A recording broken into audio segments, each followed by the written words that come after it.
नमस्कार। आज हम इस वीडियो में बात करेंगे वैक्स के बारे में।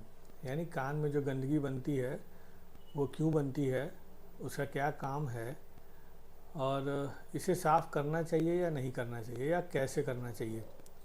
तो इस वीडियो में हम यही बात करेंगे। तो आइए शुरू करते हैं। सबसे पहले हम ये जानते हैं कि कान में वैक्स कैसे बनता है।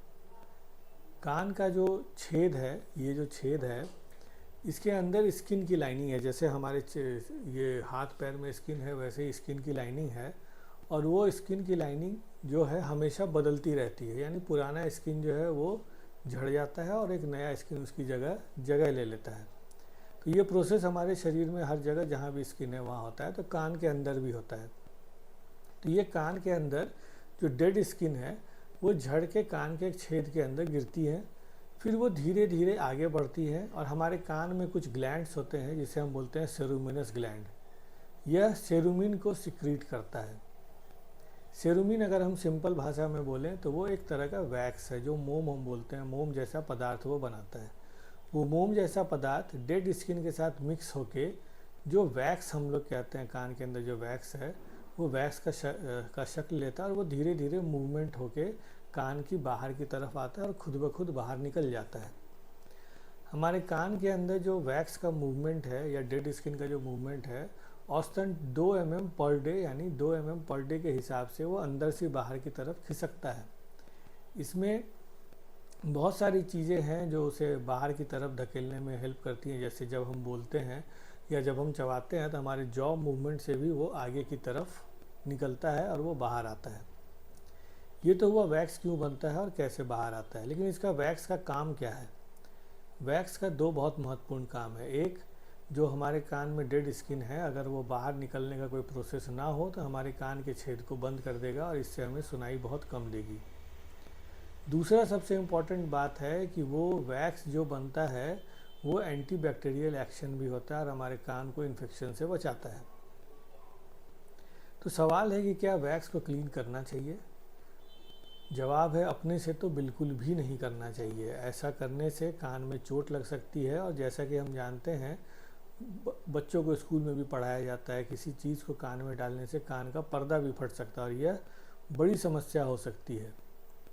तो इसीलिए खुद से तो बिल्कुल भी साफ़ नहीं करना चाहिए। और जब हम ईयरबड यूज़ करते हैं तो जितना वैक्स हम निकालते हैं उससे ज़्यादा हम उसको पुश करके और कान के अंदर ढकेल देते हैं और इससे वैक्स जो है वो इम्पैक्टेड हो जाता है। इसे इम्पैक्टेड वैक्स बोलते हैं, जिसके चलते कान में दर्द भी हो सकता है और कान में सुनाई भी कम हो सकती है। तो कैसे, अगर एक आम पब्लिक आए तो उसको अक्सर ये सवाल होता है कि हम कान कैसे साफ़ करें। बहुत आसान है, आप रोज़ कपड़े से बाहर पोंछ सकते हैं और ऐसा करके आप कान साफ़ कर सकते हैं। लेकिन अगर कान में गंदगी अटक जाए, तो ऐसा कभी कभी होता भी है, कान में दर्द हो जाए या सुनाई कम हो, तो वैसे केस में फिर वैक्स को क्लीन कराना पड़ता है और ऐसे में आपको क्लिनिक में आना पड़ेगा, डॉक्टर से मिलना पड़ेगा। और हमारे पास बहुत सारे तरीके हैं वैक्स को क्लियर करने के। कान की गंदगी कान से निकालने के बहुत सारे तरीके हैं जो ट्रॉमेटिक हैं, यानी उनसे कान में कोई ट्रॉमा नहीं होता, दर्द होने की संभावना बहुत कम होती है और पर्दे का में छेद होने का संभावना नहीं होता। हम अंडर विजन कान को प्रोब से साफ़ कर सकते हैं। हम पानी डालकर, जिसे सिरिंजिंग बोलते हैं, उससे भी कर सकते हैं। और अब तो बहुत ज़्यादा यूज़ जो हम लोग कर रहे हैं वो सक्शन, यानी एक मशीन है वैक्यूम क्लीनर जैसी, उसमें सक्शन पावर होता है और हम उस सक्शन से अंडर विजन, मतलब कान को देखते हुए, हम वैक्स को क्लीन कर सकते हैं। कान क्लीन करने के लिए बहुत सारे ड्रॉप्स भी आते हैं मार्केट में, अगर हम चाहें तो उसे डाल सकते हैं और आप वो डाल के भी डॉक्टर की क्लिनिक में आ सकते हैं। इससे कान सफाई करने में बहुत आसानी होती है। अब एक इम्पॉर्टेंट बात जो सभी को पता होनी चाहिए और इस बात को समझना भी है कि कान में वैक्स होने से सुनाई कम होती है और कान भारी भी लगता है। लेकिन जब कान भारी लगे और सुनाई कम हो तो ऐसा ज़रूरी नहीं है कि हर बार वैक्स ही हो। तो अगर किसी को ऐसा लगता है कि कान भारी हो गया या सुनाई कम है तो उसे इमीडिएटली दिखाना चाहिए। वो वैक्स की वजह से भी हो सकता है, वैक्स की वजह से है तो हम उसे क्लीन करेंगे और वो ठीक हो जाएगा।